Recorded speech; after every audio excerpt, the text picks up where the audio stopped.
Bom dia, igreja. Rafinha? Ah, bom, obrigado. Tudo bem com vocês? Que bom. Que nem eu estava falando ali com a minha mãe, não importa quantas vezes a gente vem aqui em cima, é sempre um peso espiritual que desce sobre a gente. O nervosismo sempre vai tomar um pouco a conta da gente, né? E eu fico feliz por isso. Eu sempre lembro do Serginho, quando eu sinto nervosismo aqui em cima. Porque o Serginho, um dia ele me disse bem assim: o dia que eu subir ali em cima e não sentir nervosismo, eu vou ficar com medo, né? Porque tem um peso espiritual muito grande até aqui em cima. É um momento muito delicado das nossas vidas. A gente está falando da palavra de Deus, né?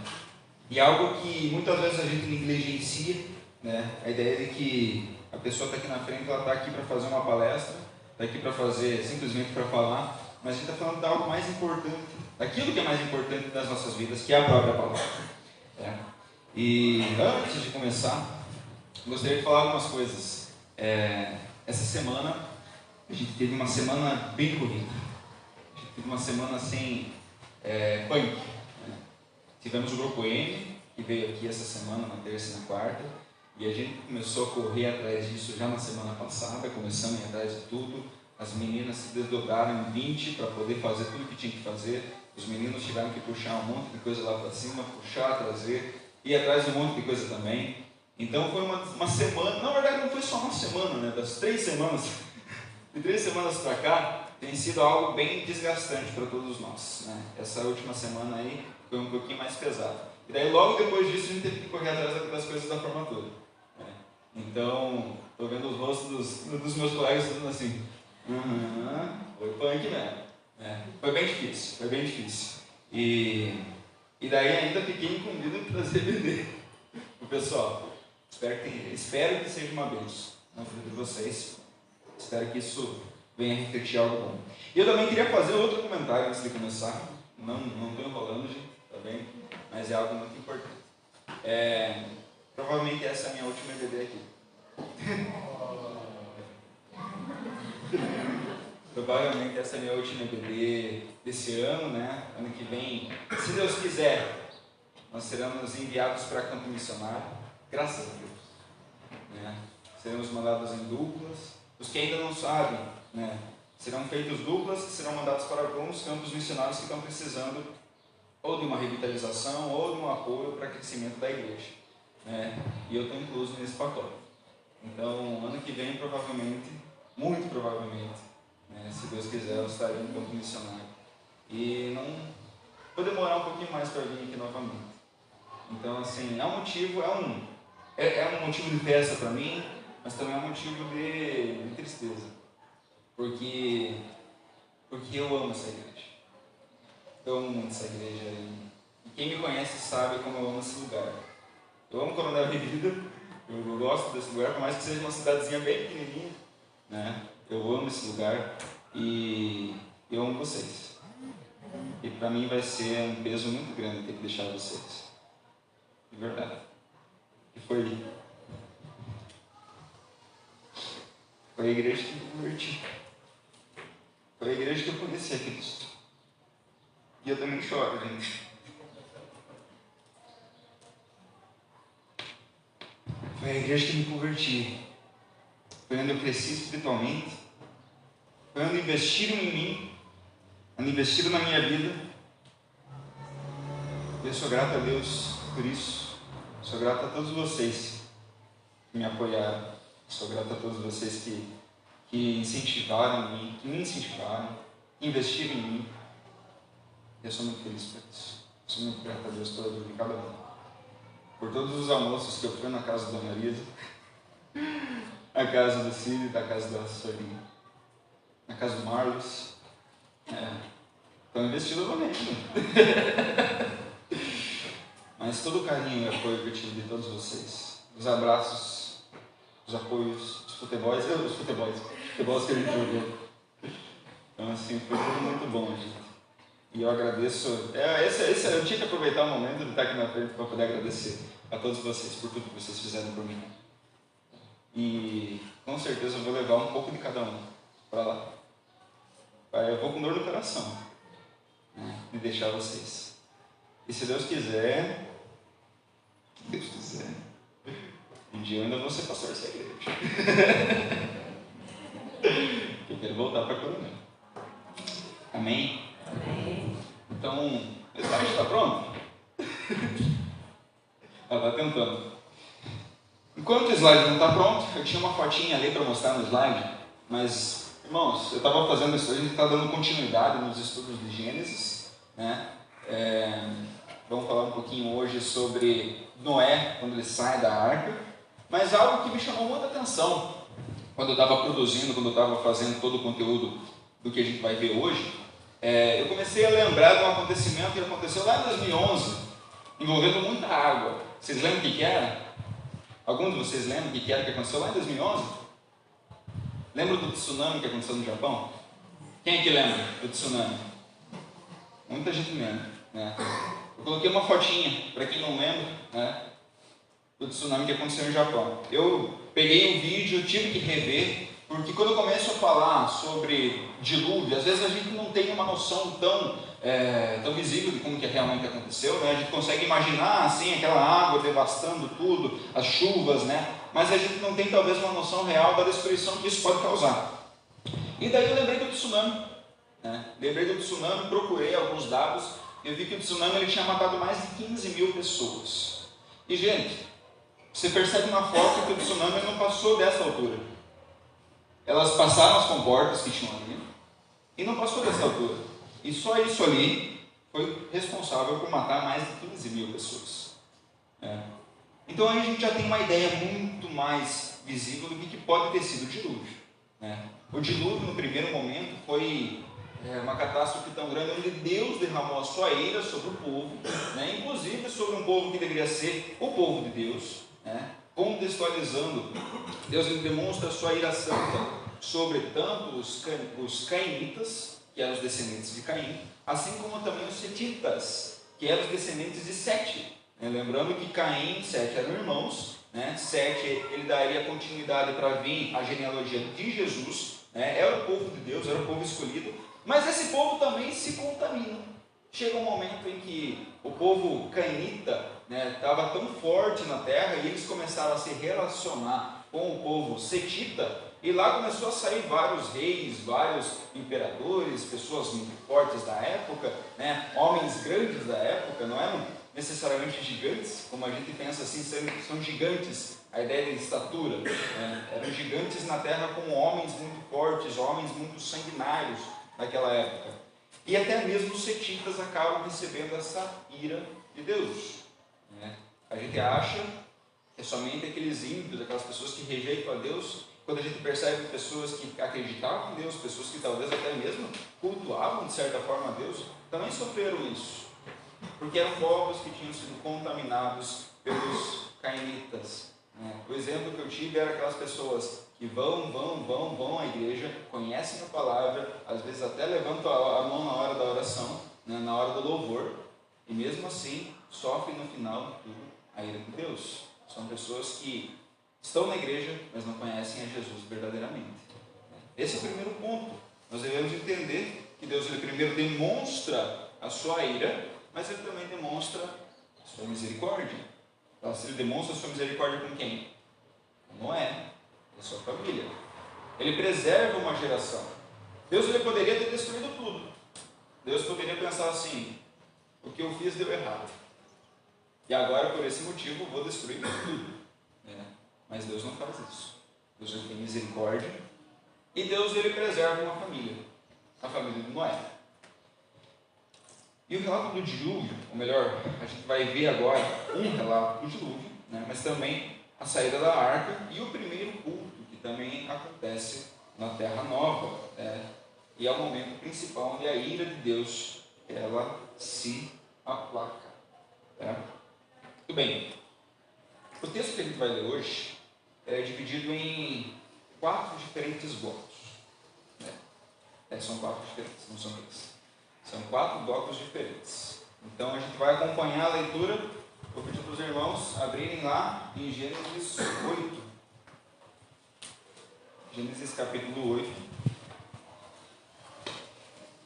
Eu até trouxe essa imagenzinha aqui, que eu gostei bastante, para ilustrar a ideia do dilúvio, né? Quando a arca ela repousa sobre o Monte Ararat, você vê que existem várias pessoas aqui na pintura, várias pessoas mortas, né? Várias e várias pessoas mortas, para a gente ter uma ideia de como foi. A gente pensa assim que é como se fosse um vaso, né?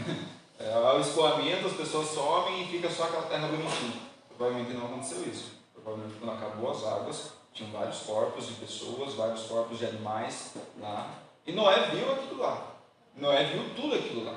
Noé viu e presenciou que a ira de Deus ela é real. Que a ira de Deus ela não é como muitas pessoas romantizam por aí, que é uma ira assim, sem dó. Né? A ira de Deus é a pior ira que a gente pode receber.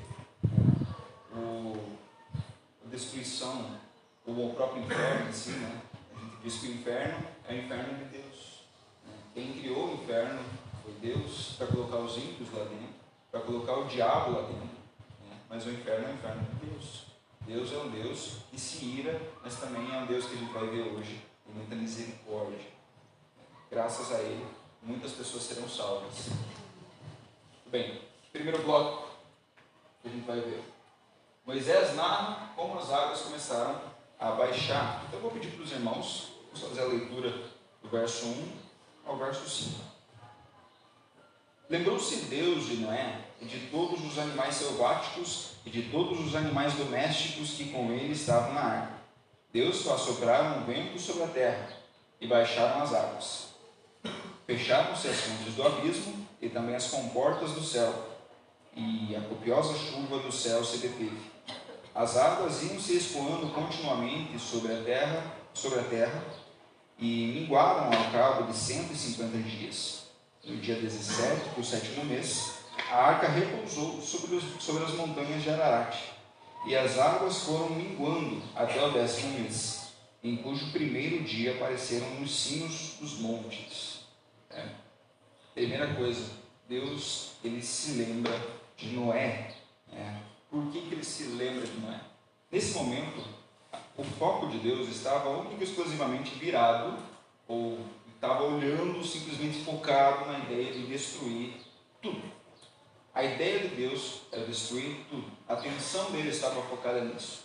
Porque percebem que quando Noé entra na arca, Deus não fala mais com Noé? Perceberam isso? Deus ele não fala mais com Noé quando Noé entra na arca. Porque a atenção dele está totalmente virada para a destruição que ele iria realizar na terra. Tantas pessoas que morreriam, tantos animais que morreriam, tantas plantas que morreriam por causa do excesso de água, mas Deus estava com a sua atenção virada para a destruição. A sua própria ira estava sendo derramada sobre a terra naquele momento. E é por esse motivo que ele não fala com Noé a princípio. Mas ele fala bem assim no texto, no início do texto. Ele se lembrou de Noé, está ali no verso 1. Lembrou-se Deus de Noé e de todos os animais selváticos e de todos os animais domésticos que com ele estavam na arca. Mostrando para a gente que Deus não está se lembrando apenas do homem, mas ele também está se lembrando dos animais. Ele se lembra da sua criação como um todo, mostrando um certo cuidado de Deus, um certo carinho de Deus, até mesmo com os animais. Os animais, a princípio, talvez você pense assim, Deus se lembrou apenas de Noé. Ele poderia estar escrito assim, se lembrou de Noé, pois de qualquer forma os animais seriam salvos. Mas ele traz isso para nós no texto, mostrando assim, viu? Ele se lembrou de Noé, mas também da sua criação, do resto da sua criação. Então olha que Deus que demonstra a sua atenção e o seu amor, até mesmo sobre os animais. Deus ama a sua criação. Deus ama tudo que ele fez. Mas Tiago, ele não está demonstrando uma ira? Por que isso acontece? A gente viu isso semana passada. Por causa da dureza do coração do homem. Por causa do homem que se envolveu com coisas do diabo. Com um povo que era inimigo de Deus. A gente até comentou semana passada, acho que foi semana passada, na semana retrasada. A gente até comentou, até fiz um comentário, eu acho que era o Felipe que estava falando, Era o Felipe. E fiz um comentário sobre o pecado do povo daquela época. O maior pecado do povo naquela época, gente, é ter se relacionado com pessoas e outro pensamento. Era o casamento, ou melhor, o jugo desigual. O jugo desigual naquela época estava dominado. A gente percebe que ele fala assim, os filhos dos homens se relacionaram com, ou melhor, as filhas dos homens se relacionaram com os filhos de Deus. A gente percebe que o povo estava se relacionando com aquilo que não deveria se relacionar. E percebem como isso pode estragar uma igreja? Percebem como isso pode trazer mal para a igreja? Um povo que se relaciona com outro povo que não seja o povo de Deus, a não ser com o objetivo de trazê-los para dentro da igreja. Jugo desigual não é apenas casamento, tá, gente? Jugo desigual é negócios, são amizades, são coisas do tipo. Então, por isso que nós devemos ter cuidado com quem nós nos relacionamos. Nós devemos ter cuidado com quem nós nos relacionamos. Eu sempre falo isso para os jovens, para os meninos ali, que eles devem ter esse cuidado, e eu falo isso para a igreja também, porque isso é um veneno. Qual tipo de relacionamento nós temos com as pessoas do mundo? Porque dependendo do tipo de relacionamento que nós temos com as pessoas do mundo, nós estaremos recaindo sobre Salmos 1. Né? Sabe o que está escrito lá em Salmos 1? Vou ler para vocês. Quem quiser abrir para acompanhar a leitura. Isso não está no Espírito, gente, mas vamos. O Espírito vai conduzindo, né, Alex?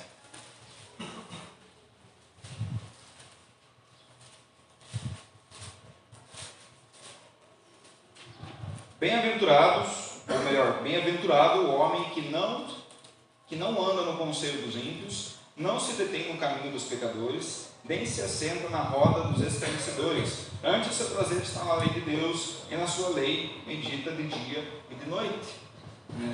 Primeiro momento muito importante que a gente tem que entender: o povo de Deus estava se relacionando com um povo ímpio, se relacionando assim, não era apenas uma amizade superficial, não era apenas um objetivo de trazê-los para perto de Deus, era um objetivo de fazer aquilo que eles estavam fazendo. Eles começaram a se contaminar. Esse era o problema. Se contaminaram. Quando a gente fica muito tempo com pessoas que não são cristãs, a gente se contamina. Conhecimento de causa.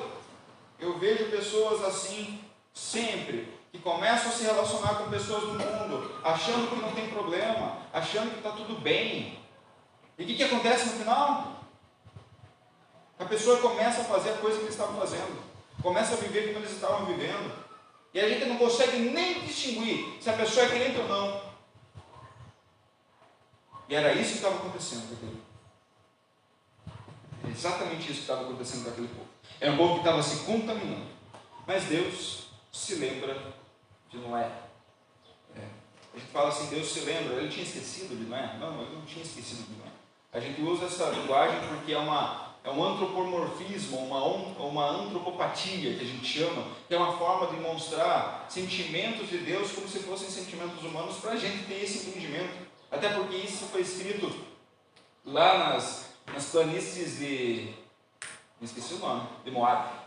Nas planícies de Moab, foi escrito lá nas planícies de Moab, eles estavam diante do Rio Jordão, prestes a entrar em Jericó, para um povo que estava sendo contaminado, ou melhor, um povo que tinha sido contaminado pelas ideias do Egito, pelos deuses do Egito, mas mesmo assim, Deus ele demonstra misericórdia, e ele fala, Deus se lembrou de Noé, e então, Deus faz as águas baixarem, ele faz um vento soprar pela terra. Isso não tem como a gente não fazer uma relação direta com o que aconteceu lá no Egito.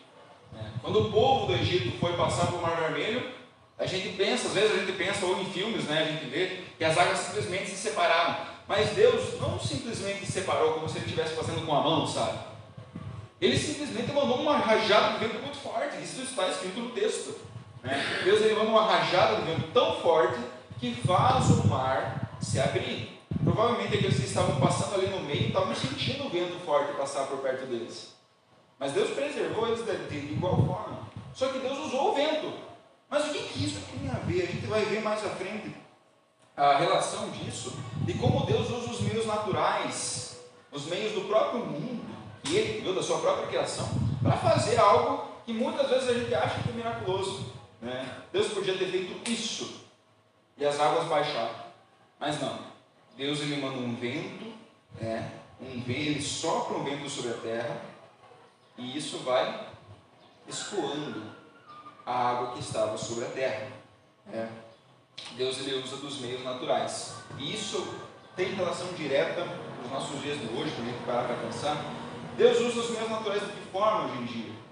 A gente pensa que tem algumas religiões que pregam isso, eu acho isso uma bobagem completa, na ideia de que Deus ele vai curar a pessoa através do poder da oração. Deus pode fazer isso? Sem sombra de dúvidas, Deus pode fazer isso. A questão não é somente isso. Deus ele pode usar um milagre, mas o próprio Deus, o mesmo Deus, foi o Deus que deu o conhecimento para o homem e deu os meios naturais necessários para ele desenvolver o medicamento. E aquele mesmo medicamento ter o mesmo efeito, fazer a mesma cura. Vai ter sido Deus de igual forma. Vai ter sido Deus de igual forma. Já vi muitas pessoas que morreram porque falaram, não, quem vai me curar é Deus, eu vou orar e Deus vai me curar. Conheço pessoas que foram curadas de câncer, sem fazer tratamento. Conheço. Mas conheço também pessoas que morreram porque acharam que Deus ia curar e não curou. A pessoa não quis fazer quimioterapia, a pessoa não quis fazer o tratamento necessário, ela morreu. Nós devemos fazer a nossa parte, porque Deus também usa dos meios naturais para que a sua vontade seja estabelecida. Não é apenas milagres que Deus trabalha. Na verdade, milagres não é um padrão de Deus. Se a gente for parar para perceber, os milagres não são o padrão de Deus.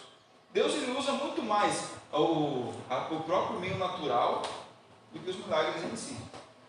A não ser, claro, acaba sendo um milagre a ideia de um vento muito forte que separa as águas. Mas é um vento. Como eu falei, ele poderia ter feito isso aqui. Vocês sabem aquela cena, vocês já assistiram aquele filme O Todo-Poderoso? Do Jim Carrey? Eu acho maravilhosa aquela cena. Ele chega, ele ganha os poderes de Deus, e ele chega diante de um congestionamento e ele faz isso aqui. Daí todos aqueles carros abrem e ele consegue passar no meio. Deus poderia ter feito isso. Deus poderia ter simplesmente feito com as mãos dele, antropaticamente falando. Ele poderia ter simplesmente feito isso, aberto as águas e povo passado. Mas não, ele usou os meios naturais para fazer isso. Isso também lembra, não apenas disso, mas também de uma aliança em favor dos homens. Essa ideia de que Deus se lembrou dele também está relacionado diretamente com a aliança que ele fez com o homem, apontando para Cristo. Apontando para Cristo. No texto original tem relação. Além disso, deixa eu me encontrar aqui que eu me perdi. Deus ele também fecha as comportas e cessa as chuvas. Também faz com que isso aconteça. Estava acontecendo muita chuva, as comportas estavam abertas, tudo aquilo estava acontecendo, a água subindo cada vez mais, de repente cessa, cessam as águas. As águas, ou melhor, isso foi algo que foi nos ensinado alguns teólogos falam sobre isso, mas eu admito que eu não encontrei nenhuma confirmação. Era uma demonstração, alguns teólogos dizem, que era uma demonstração de Moisés mostrar para o povo que estava naquela época, de que o nosso Deus é o Deus Todo-Poderoso e que a água em si era uma substância, era uma substância que era inimiga dos deuses pagãos, mas isso não tem uma confirmação, já adiantando assim, quem ficar com dúvida assim, mas de quais deuses? Não só Deus de Israel. A gente sabe questões como, por exemplo, o Rio Nilo, que era um Deus para eles, e daí Deus ele faz tudo aquilo lá justamente para mostrar que ele é muito mais poderoso do que o Nilo, Só que a questão existem pessoas que falam que as águas, teólogos que falam que as águas eram inimigos de deuses pagãos, e isso demonstra que Deus tem poder sobre as águas, enquanto aqueles deuses não tinham poder, Deus tem poder. Tudo bem. O dilúvio, além disso, ele dura 5 meses. São 5 meses de dilúvio. A gente pensa que foram os 40 dias, Eu cresci assim, eu cresci pensando que eram 40 dias. Aconteceu chuva 40 dias, acabou a chuva, Deus escoou as águas, aí demorou aqui 1 dia, 2 dias, como se estivesse puxando descarga, Daí acabou. Não foi assim. Durou muito tempo. E a gente vai ver que durou, na verdade, No total, 1 ano do dilúvio.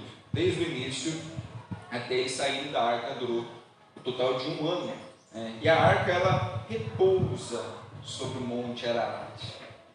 O que tem interessante nisso? Repousar no monte Ararat. Deus, Ele nunca nos prometeu uma viagem tranquila. Porque a viagem foi totalmente turbulenta, imagina só. Eles estavam dentro da arca, a arca ela balançando para lá e para cá, provavelmente com muita tempestade, muita chuva, talvez até mesmo batendo em algum outro monte, alguma coisa acontecendo. Mas era uma viagem turbulenta e que durou muito tempo. Deus, Ele nunca nos promete uma viagem tranquila, mas Ele nos promete uma chegada segura. Ele nos promete uma chegada segura. Nossa vida nessa terra ela pode ser muito turbulenta. E Deus, Ele nunca prometeu para nós que ia ser fácil. Muito pelo contrário. Ele disse que nós no mundo teríamos aflições. Nós teríamos aflições aí. Então nós nunca nos prometeu uma vida fácil. Mas Ele nos prometeu uma chegada segura. Nós teremos uma chegada segura lá no céu. Essa é a nossa maior garantia. E isso é o maior motivador de nós termos uma vida aqui na terra. Independentemente de como for, a gente vai ter uma chegada segura. Amém. Além disso, o Monte Ararat, só trazendo uma informaçãozinha teológica, o Monte Ararat ele é uma cordilheira, uma cordilheira que ela fica localizada na Turquia Oriental e ela pega parte da Armênia, fica ali perto da Armênia. Volte e meia a gente vê algumas fotos, algumas imagens, se encontrou a Arca de Noé, se encontrou animais da época de Noé, algumas coisas assim. Mas não tem nada comprovado, não tem nada comprovado. Então, se vocês verem esse tipo de foto, duvidem, tá? Podem duvidar. E as águas elas começaram a baixar depois de 2 meses, levou 40 dias de chuva. Depois de 2 meses, começou a baixar as águas. O escoamento demonstra, portanto, um abrandamento da ira de Deus e, consequentemente, uma esperança do mundo novo. Vamos para o segundo bloco.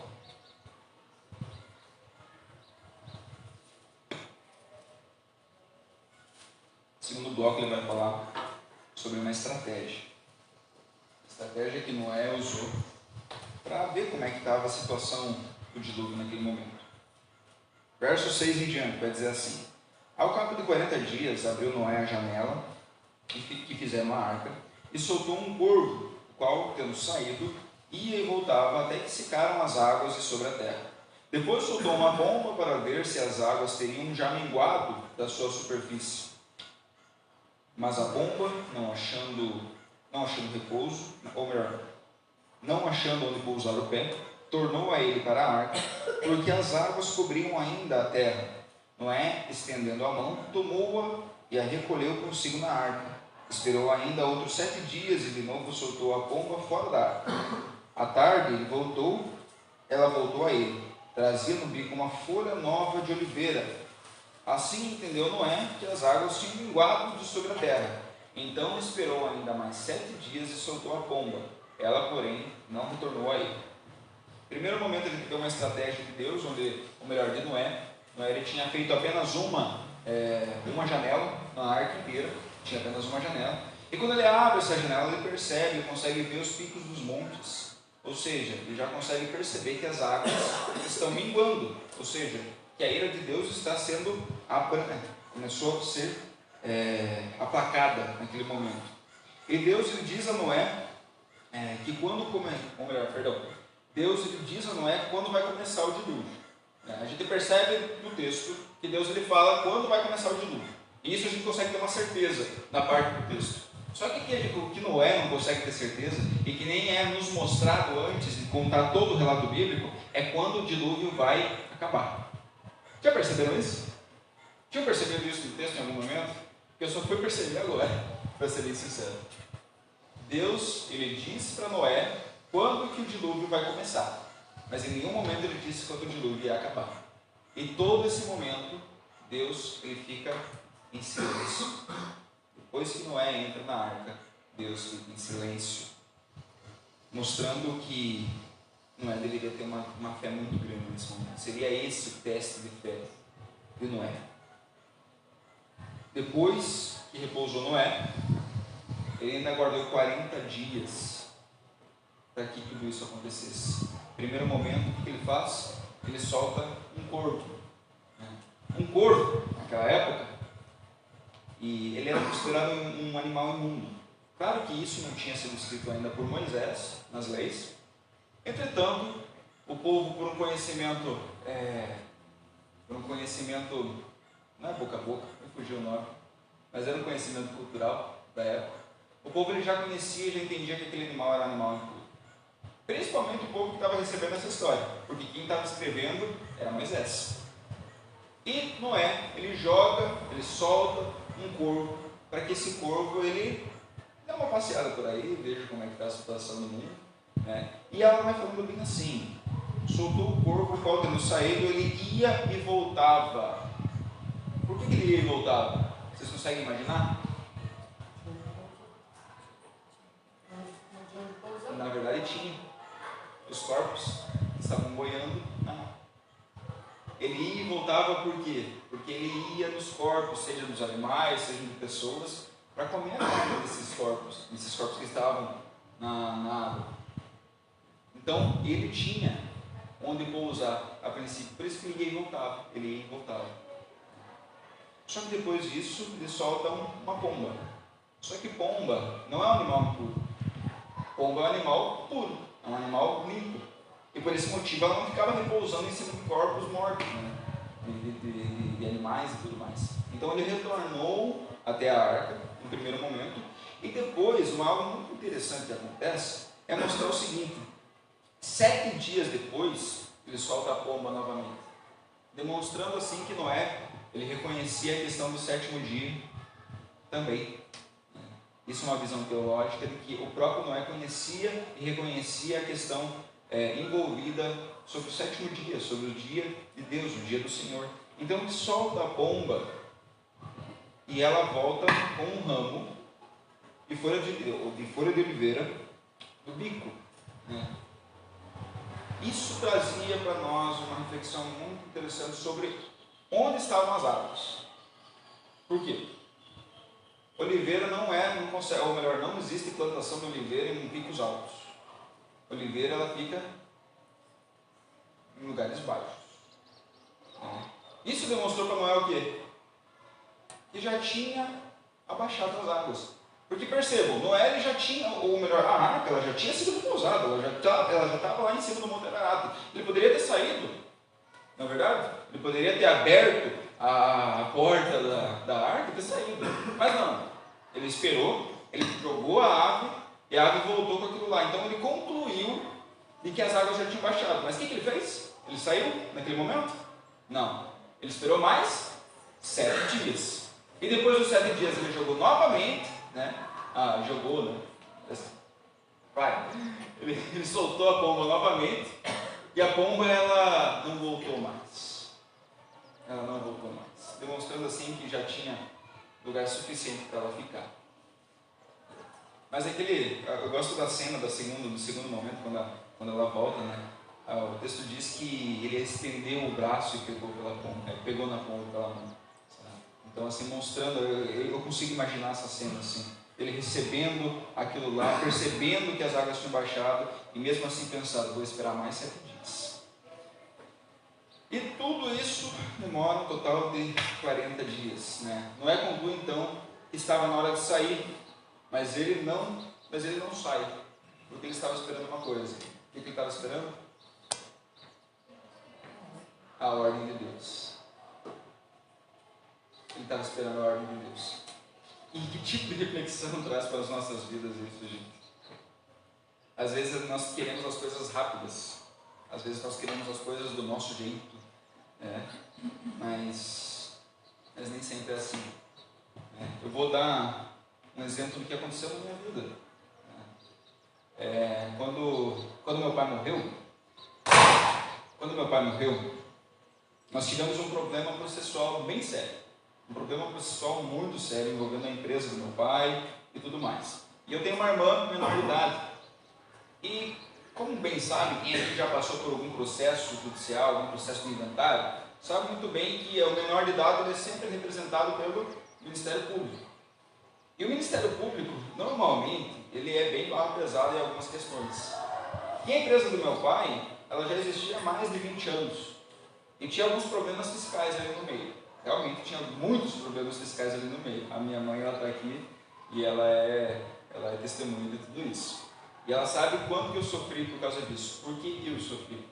Porque o Ministério Público entendeu que eu estava passando a mão no dinheiro.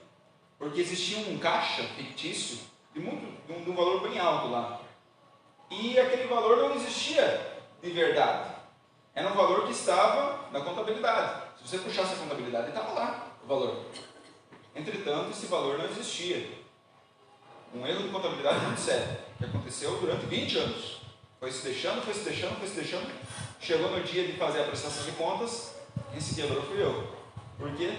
Porque o Ministério Público viu aquele dinheiro na contabilidade, mas não viu o dinheiro na conta e achou que o dinheiro tinha sido, que eu tinha tirado o dinheiro para não dividir com a minha irmã. Só que esse dinheiro nunca existiu. Esse dinheiro nunca existiu. Sabe quanto tempo que demorou esse processo? Demorou um pouco. Demorou 5 anos. Mas foram 5 anos que eu estava sendo acusado por roubar a minha própria irmã. 5 anos que não passavam. 5 anos de muita oração. 5 anos que parecia que não tinha resposta para a minha vida. E eu queria fazer as coisas do meu jeito, e eu queria que aquilo acontecesse logo, que aquilo passasse logo, mas não passava, e não passava, e não passava. Graças a Deus, 5 anos depois passou. Passou. Tudo foi sanado, todas as dúvidas do Ministério Público foram sanadas. A gente conseguiu comprovar que aquele valor realmente não existia, né? Mas foram 5 anos. E quantas vezes nós queremos as coisas para ontem, né? Isso serve para moldar o nosso ser. Imagina como Noé ele foi amoldado pelo pensamento de Deus ao ter que esperar 1 ano para sair da arca. Gente, foi 1 ano que ele ficou dentro da arca, com vários animais, tendo vários problemas com a família, tendo que cuidar de tudo aquilo lá. E talvez pensando assim: cadê Deus? Onde é que está Deus? Deus sumiu, Deus não quer mais saber de mim. Talvez tenha passado pela cabeça dele isso. Eu não sei, mas talvez tenha passado por ele isso. Mas mesmo assim, Noé continua. Noé persevera. Mesmo não sabendo o que estava acontecendo, mesmo não sabendo quando Deus ia chamar ele. Mas tem um momento que Deus o chama. A questão é, as águas foram descendo aos poucos. 40 dias Deus derrama sua ira, mas a remissão, mas a cura dura 1 ano. Aquela ideia de que o choro pode durar uma noite, mas a alegria vem pela manhã. Ela vem justamente dessa ideia. Às vezes o nosso sofrimento ele pode durar muito tempo. Talvez alguns irmãos aqui estejam passando por um sofrimento que parece que não acaba. Estão passando por isso há tempo já. Mas um dia a cura vem. Um dia a cura vem. Ah, mas a pessoa morreu. A pessoa foi levada para a glória, irmãos. A pessoa foi levada para a glória. Quem é cristão? Foi levada para a glória. E está num lugar muito melhor. A gente viu pessoas muito queridas morrerem por causa do corona. Muito queridas. Mas ter o conforto no coração de saber que elas estão no céu agora. Saber que elas estão muito melhor que a gente. Eu percebo que quanto mais eu me aproximo de Deus, mais eu me despendo desse mundo, e menos eu temo a morte. A gente pode não temer a morte para onde a gente vai, a gente sabe para onde a gente vai. Mas quem aqui pode dizer assim, eu quero morrer? Ninguém quer morrer. Por mais que a gente saiba para onde a gente vai. Ninguém vai levantar a mão e dizer assim, eu quero morrer hoje, porque eu quero ir para a glória. Não é nenhuma questão depressiva, é porque eu quero ir para a glória. Ninguém vai levantar a mão e dizer, eu quero morrer hoje. Mas a gente vai perdendo esse medo assim, e pensando assim, se Deus quiser me levar hoje, amém. mais a gente tem intimidade com Ele, parece assim, Deus, volta logo, Jesus, volta. Volta, porque esse mundo está cada vez pior. E seria tão bom estar aí com o Senhor. Seria tão bom estar aí com o Senhor. A ira de Deus, ela passa. O processo ele nem sempre é breve, como gostaríamos. Mas em um momento a ira de Deus passa. E é bom sabermos que Deus está no comando. Terceiro ponto. A autorização para sair da arca. Dos versos 13 ao verso 18. Vamos ler comigo. Acompanhando a leitura. Sucedeu que no primeiro dia do primeiro mês, no ano 601, as águas se secaram sobre a terra. Então Noé removeu a cobertura da arca e olhou, e eis que o solo estava enxuto. E aos 27 dias do segundo mês a terra estava seca.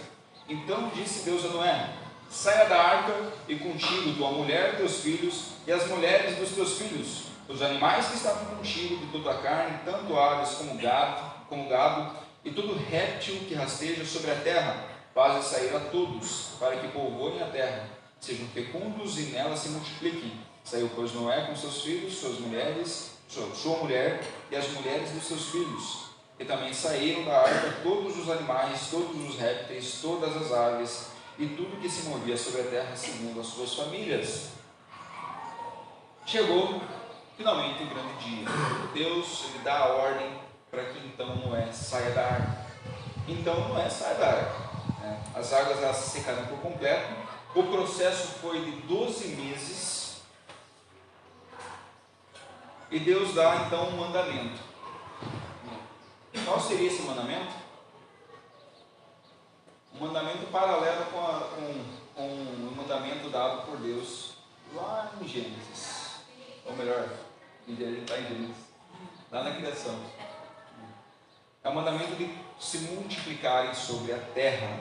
Mais uma vez enfatizando para aquele povo que estava lá o povo que Moisés estava conduzindo, o povo que estava nas planícies de Moabe, mais uma vez mostrando para eles que o relacionamento ele é heterossexual. Como assim? A Bíblia só está falando para se multiplicar tem que ser heterossexual. Por que? E qual que é a necessidade disso? Por que ele estava falando sobre isso? Justamente por causa de uma influência egípcia. No Egito existia muito homossexualismo e muitas pessoas do povo de Deus tinham se contaminado com isso. Tanto que a gente vai ver mais à frente coisas envolvendo assim, prostitutas culturais, envolvendo pessoas que faziam orgias em alguns templos para adorar alguns deuses. Isso é tudo herança lá do Egito. São heranças que foram levadas, inclusive pelo povo de Deus, se misturando com outros povos e fazendo aquelas atrocidades. Mas mais uma vez Moisés enfatiza a necessidade de um povo ser heterossexual. E daqui a pouco a gente vai ver que nós vamos estar impedidos de poder falar isso. E está se encaminhando para isso. Eu não estou falando que nós não devemos amar os homossexuais. Nós devemos amá-los sim. Porque se não amá-los, se nós não os amarmos, não teremos chance de trazê-los para Cristo. A questão é, pecado é pecado. E pecado deve ser tratado como pecado. Independentemente se é uma mentira, independentemente se é uma traição, independentemente se é um homossexualismo, se é gula, aí é um pecado que crente cai muito, né? E a gente, crente ele não bebe, mas que come. A gente viu ontem, aquela comida estava uma delícia, né, gente? Quem participou ontem da formatura, aquele porco com a mandioquinha estava uma delícia. Eu vi uns amigos assim que falaram assim, vamos ter que tirar foto agora, né? O cara estava soltando assim já a parte da roupa dele. Mas a questão tem pecados que a gente às vezes não trata como pecados. A gula, por exemplo, é um deles.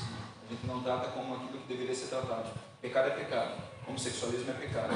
Deve ser tratado como pecado. Nós devemos ser contra isso. Nós não devemos aprovar isso. Tem igrejas já aqui no Brasil que aceitam o homossexualismo dentro das igrejas, que aceitam pessoas estarem ali na frente sendo homossexuais. Inclusive, se vocês não viram uma notícia, não sei, pastora, travesti, transexual, transexual. a primeira, ou primeiro, né? Primeira no Brasil. Um pastor. Acho que era pastor, pelo tamanho, acho que era pastor. Mas a questão é, esse tipo de coisa está sendo aceita no meio evangélico. Esse tipo de coisa está sendo aceita no meio evangélico. E a igreja presbiteriana, infelizmente, algo muito triste, a igreja presbiteriana dos Estados Unidos já aceita homossexualismo e casamento homossexual lá. Infelizmente, já aceitam. Isso é um motivo pelo qual a igreja presbiteriana do Brasil se desvinculou. Quem não sabe, a igreja do Brasil ela é desvinculada com a igreja presbiteriana dos Estados Unidos justamente por causa disso. Porque lá nos Estados Unidos já começaram a aceitar o homossexualismo lá dentro. E isso está vindo para as nossas igrejas hoje em dia. Existem umas igrejas que já são, algumas igrejas não presbiterianas, graças a Deus, mas a maioria, né? Espero que, talvez deve ter alguma no Brasil perdida aí que é meio liberal. Mas nós não podemos aceitar isso. Nós não podemos aceitar isso nas nossas vidas, principalmente dentro da nossa igreja. Pecado não se aceita, gente. Pecado não se aceita. Independentemente, como eu falei, se for homossexualismo, se for adultério, se for qualquer coisa.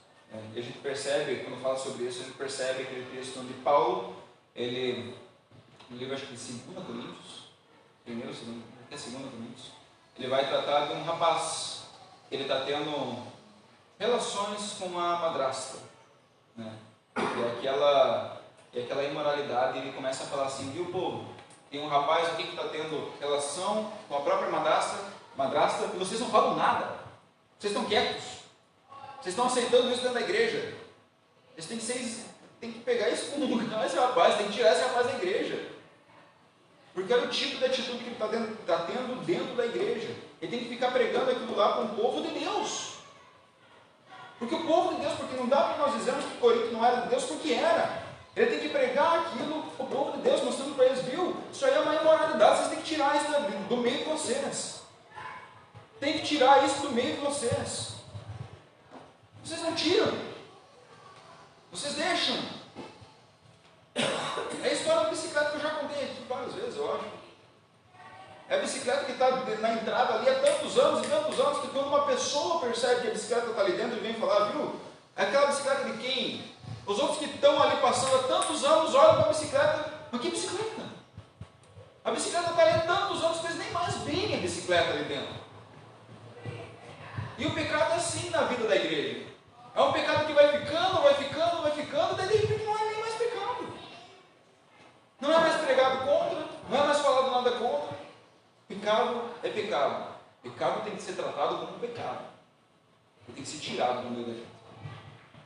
Dando continuidade. Noé, ou melhor, é o quarto bloco, perdão. Quarto e último bloco, prometo. Vamos dar continuidade na leitura do texto. Agora vamos falar sobre o primeiro culto oferecido no mundo novo. Está dos versos 20 até o 22. Levantou Noé um altar ao Senhor e tomou de animais limpos e de aves limpas e ofereceu holocausto sobre o altar.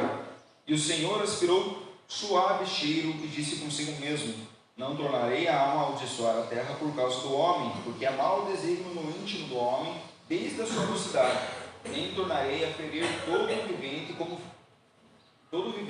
fiz. Enquanto durar a terra, não deixará de haver sementeira e ceifa, frio e calor, verão e inverno, dia e noite.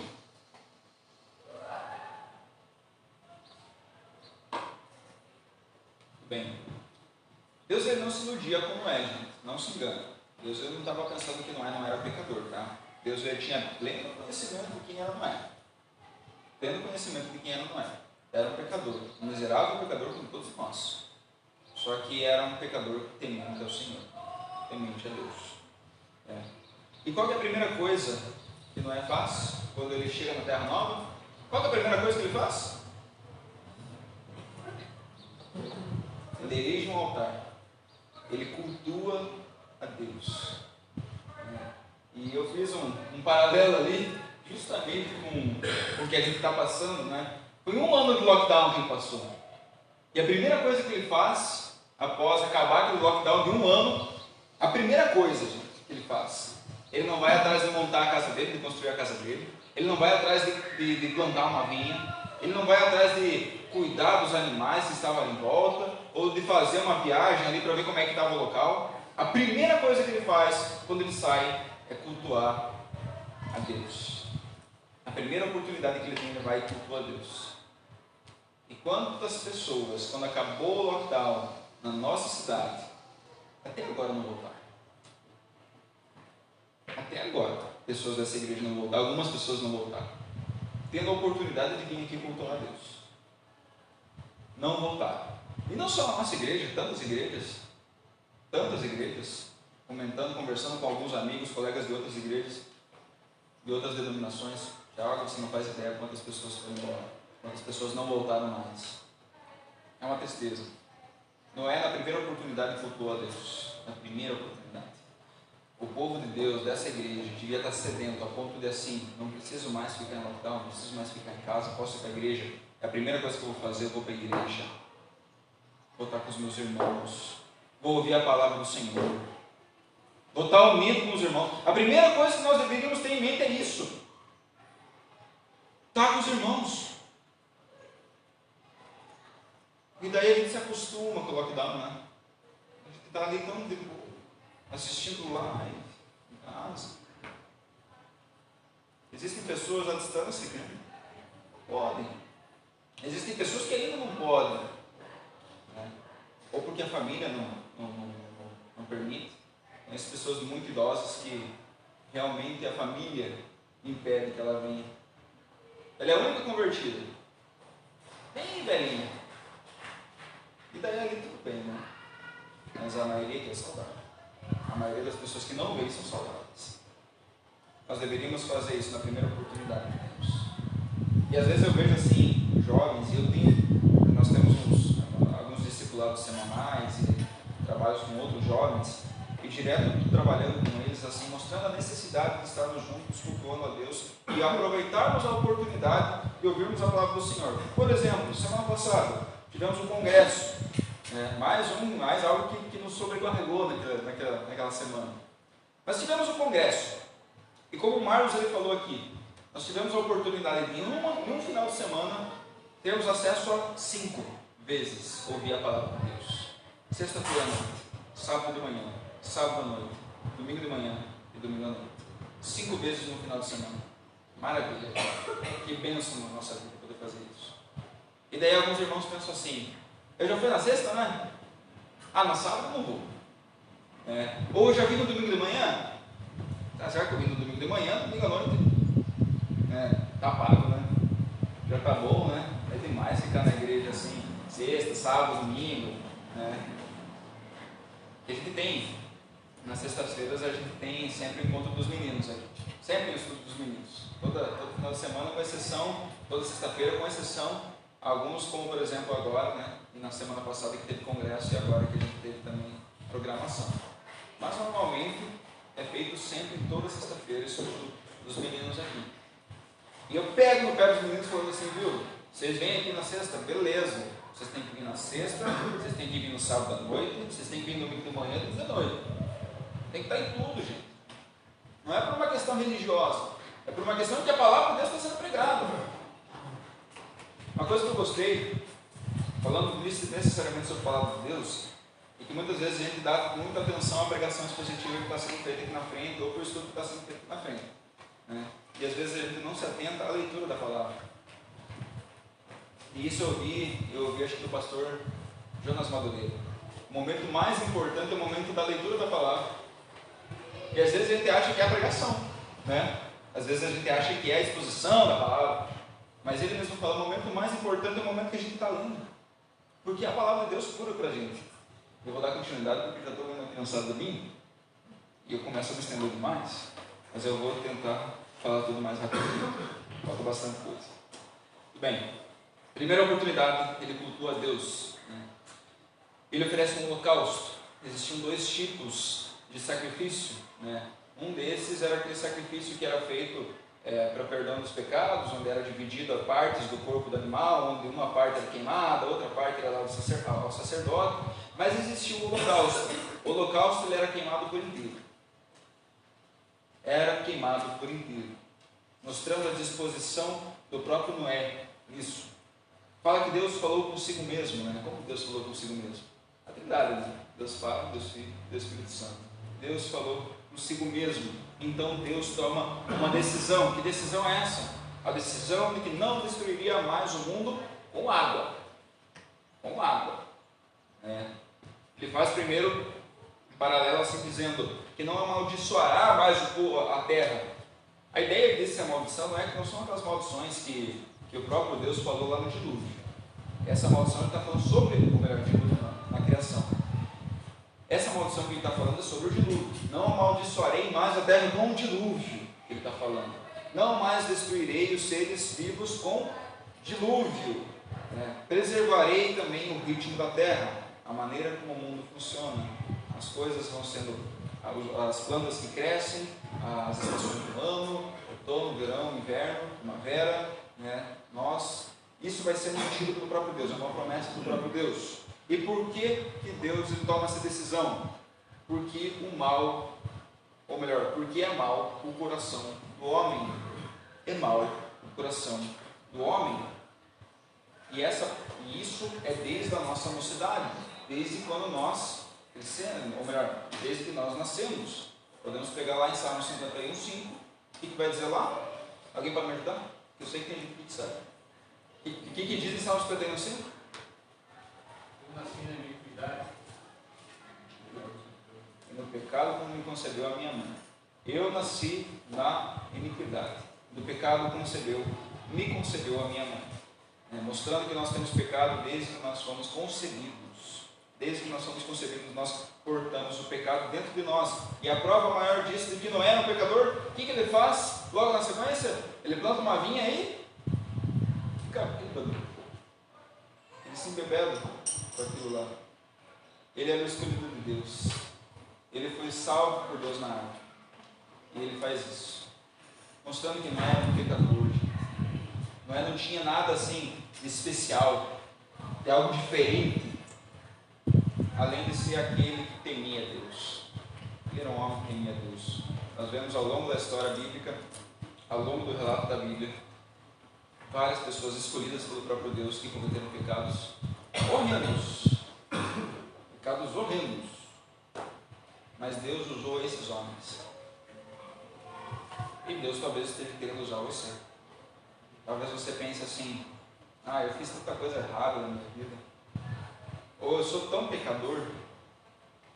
Mas talvez Deus esteja querendo usar você. Justamente você, nesse momento. Eu pensava isso. A Joana é prova. Antes de me converter, eu falava: não, eu sou muito pecador. Eu tinha assim um peso em cima de mim que eu não conseguia soltar. Eu não conseguia entregar para Cristo. E eu falava assim: mas eu sou muito pecador. Deus nunca vai querer me usar. E eu via assim alguns pregadores pregando de uma maneira tão bonita. E eu pensava assim: nunca vou conseguir pregar como eles. Eu ainda não prego, mas no caminho.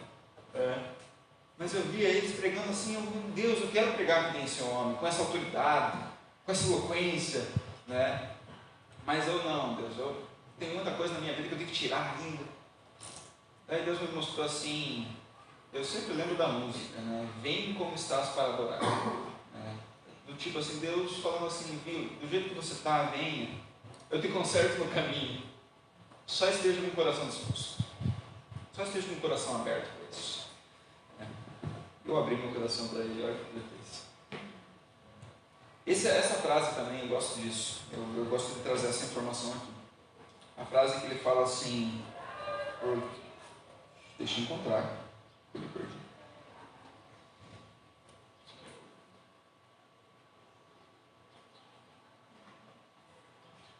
Porque, está no verso 21, porque é mau o desígnio do íntimo do homem.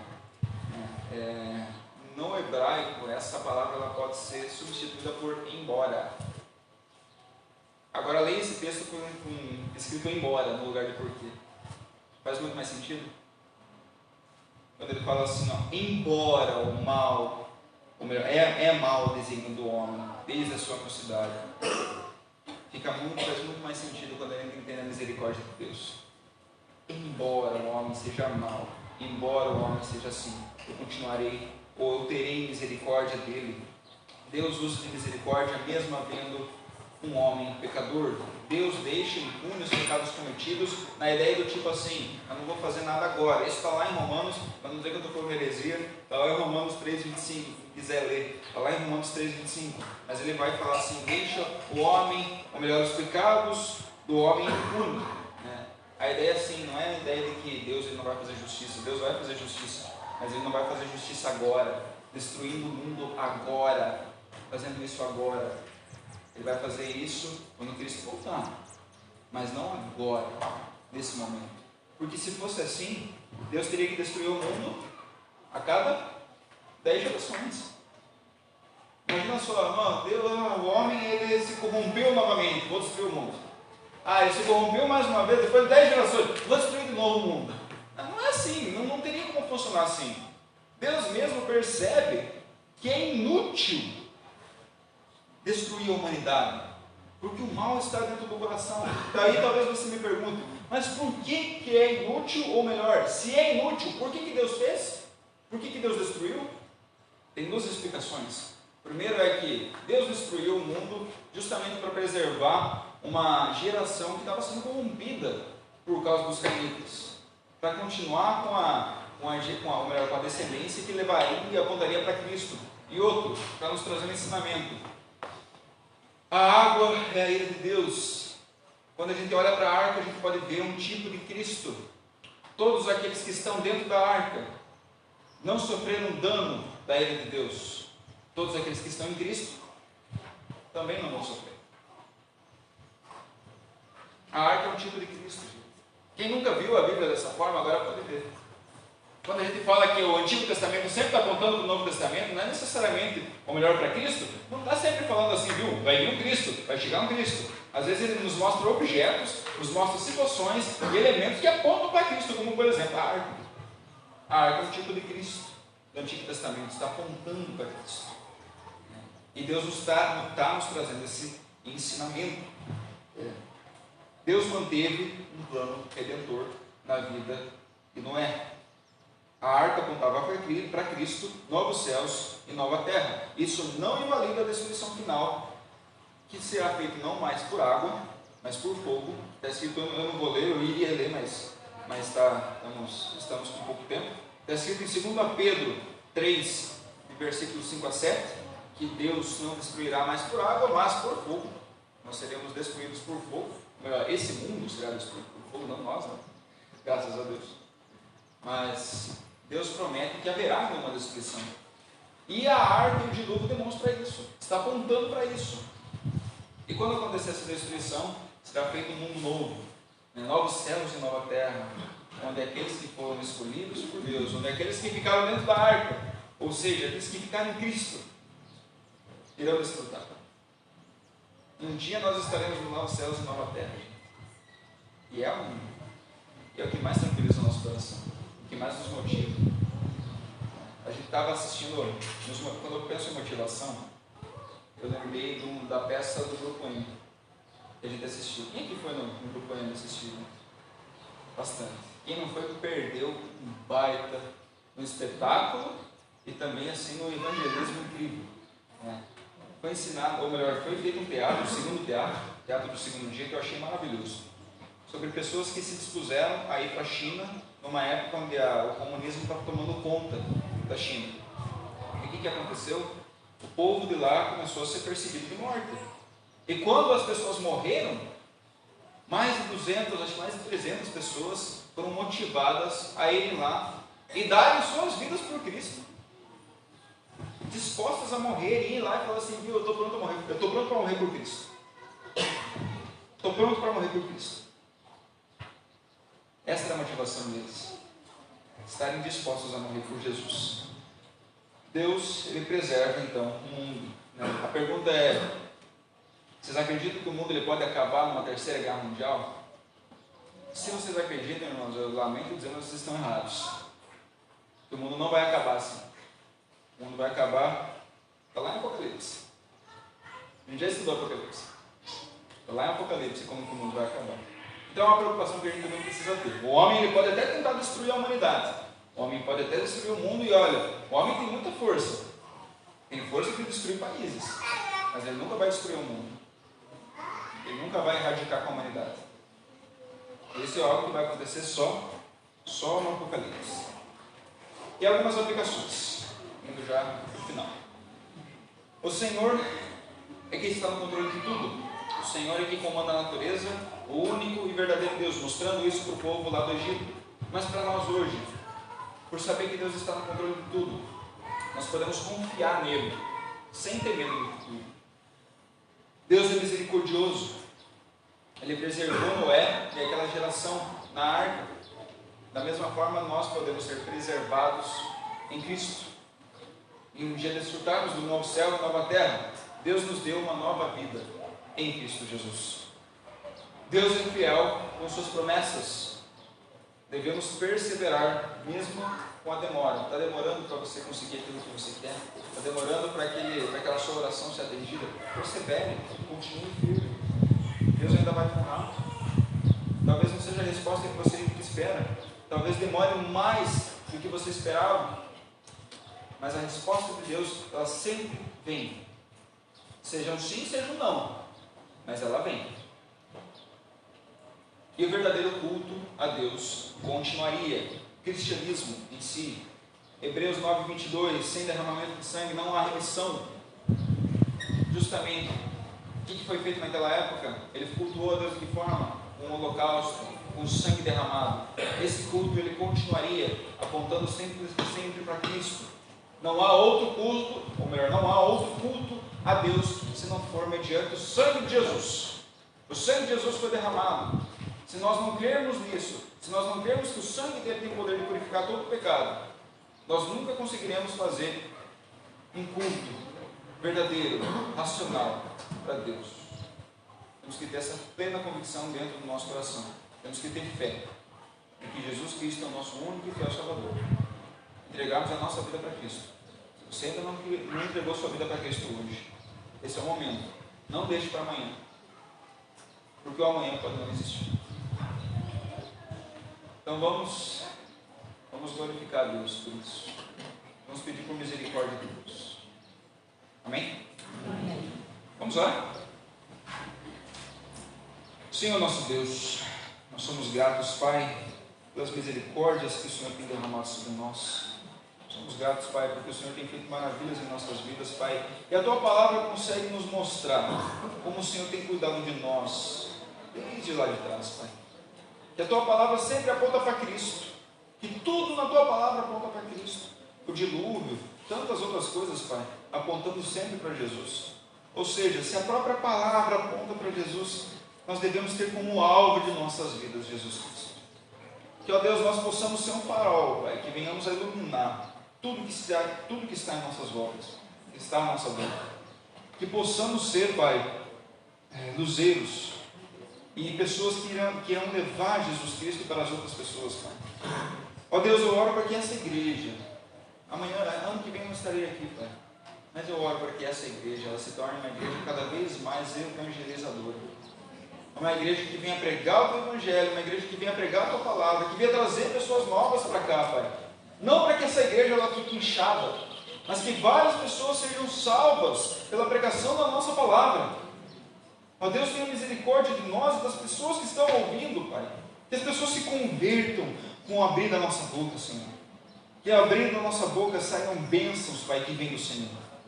Nós sejamos pessoas abençoadoras e não amaldiçoadoras. E sejamos pessoas mais parecidas com Cristo.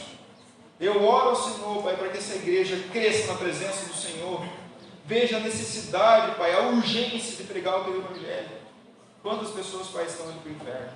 Quantas pessoas hoje mesmo estão indo para o inferno? Eu te peço, Senhor, que tenha misericórdia da vida dessas pessoas e tenha graça sobre as nossas vidas, Pai, nos fortalecendo e nos abençoando.